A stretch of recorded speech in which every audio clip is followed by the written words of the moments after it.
Your life over again, what would you do different? Not get married. What's the best advice you can give to the younger generation? Don't get married. Women don't leave unhappy marriages.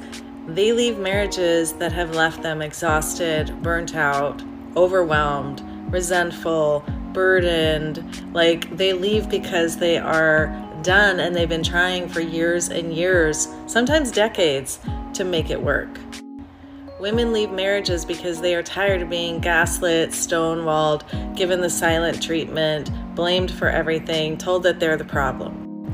Women leave marriages because they have been going to therapy or working on themselves for years and their partner refuses. Women leave marriages because they are tired of being the parent to their spouse. They are tired of carrying the mental load, the emotional load, the physical load, and serving a spouse who does not reciprocate. They leave because they've given a million chances and they don't have any more to give. They leave when they finally realize that they deserve better. They leave when they feel unsupported, undervalued, unimportant. These are just a few reasons why women leave, and they are all valid reasons. Do women get divorced because they're bored? They get divorced because they are mistreated, abused, or just plain unhappy and unfulfilled in their marriages. Many women stay married much longer than they should because they are worried about the financial impact of the divorce. This is even scarier for women who have left their careers to raise children, have no income source, and will need time to reestablish themselves. So although some men will hate to hear this, your wife isn't just divorcing you because she's bored. She was probably even hesitant to get divorced because of her financial concerns, but that's just how over this marriage she is. 3 reasons why women initiate divorce more often than men. Number 1, women are more likely to feel held back by the marriage.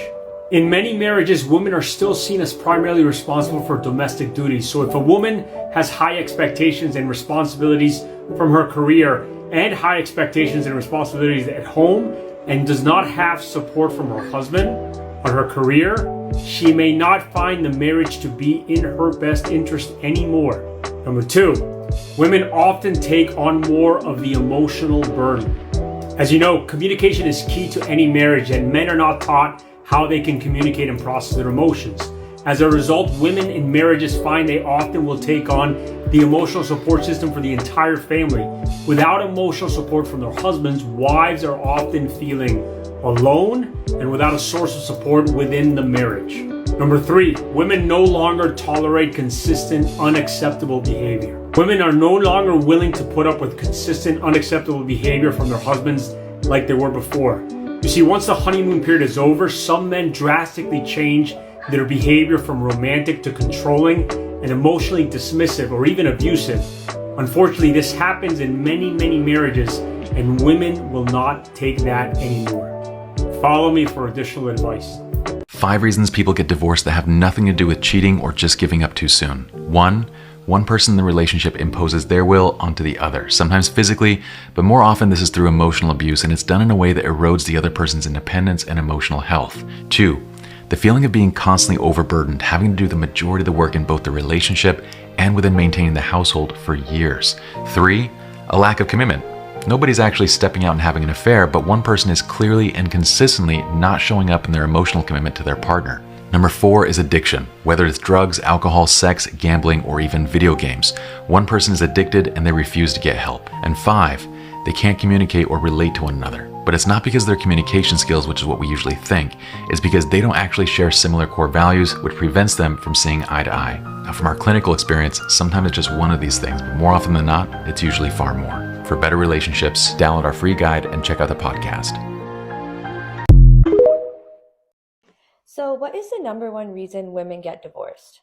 Or the pressure of time. I've had so many cases where women felt pressured to get married by a certain point because of fertility issues. So they must have children before they're 30 or 35. And that really caused them to jump into a marriage much quicker than they would have otherwise. And so many of my cases, 10, 20 years down the line, they end up finding someone else because only truly after their 30s, they start understanding who they are. And I think it's true for both genders, but for women in particular. So I really think that people should understand who they are, and that usually doesn't happen until later, and they don't wait enough. Did you know that usually it's women that initiate divorce? Want to know why? A lot of men complain that their wife does not put out in the bedroom. The reason why the women are getting divorced is because when they do put out, they still don't get what they need. And then they become resentful. When they married you, they wanted more than a sexual partner. They wanted a friend, a companion, a romantic partner, and someone who would help fulfill family obligations with them. So if they're putting out in the bedroom and you're not putting out in the rest of their life, they will resent you. And eventually they're going to want to get away from you. And the reason why they're naggy or not fun is because they're tired and frustrated. Because it feels like no matter what they do, you won't do your part.